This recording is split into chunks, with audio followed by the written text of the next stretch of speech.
Today we'll be focusing on phases. Matter has three phases that is characterized by how the particles are arranged. You guys are very familiar with them. They are solid, liquid, and gas. Okay, so solids, how they are arranged are extremely packed close together.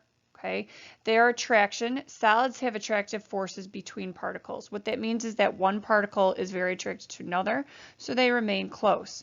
Motion, even solids are actually moving. Though you cannot see the movement, they are actually vibrating back and forth, kind of like jiggling back and forth. Liquids, their arrangements are somewhat close together, so they're not as close together as solids. They're a little bit more spread out.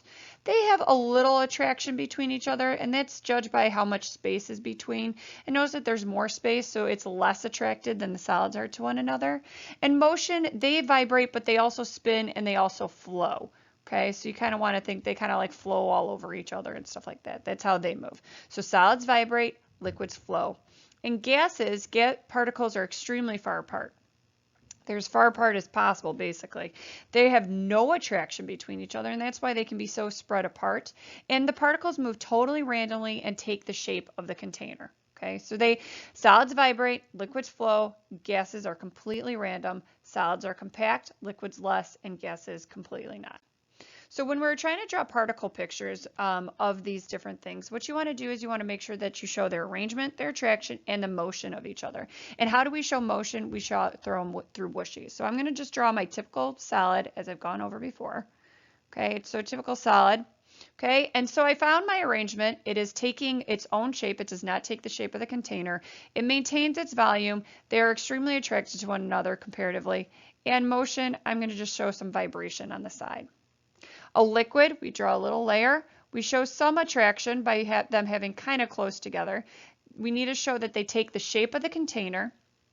We need to show that they maintain their own volume. So it's not taking the entire space of this container. It's maintaining its own volume. And they're going to have little whooshies, okay? So their whooshies, I'm going to try to make them a little bit different. They're going to flow, okay? I'll do 2 whooshies per, okay? So they're flowing by one another. Okay, and then we've got gases. Gases have no attraction towards one another. They're extremely far apart. Okay, that's why they have no attraction. Their arrangement is extremely far apart. They take the entire shape of the container and the entire space of the container. And they will have whooshies. Now these guys are flying compared to solids, liquids, and gases. They move a lot. So I'm going to make them have solid whooshies. Okay, and they're flying. They have 3 whooshies, which means they're going a lot faster. All right, so phase changes. You are going to have to know the different phase changes, and they're the basic ones.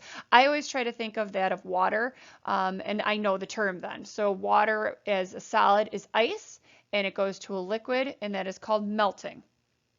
Then when water goes to a gas, that is evaporation or evaporating. When my gas goes to a liquid, that's condensation. That's what you see on the mirrors. And when I put liquid water into the freezer, I get a solid, and that's freezing.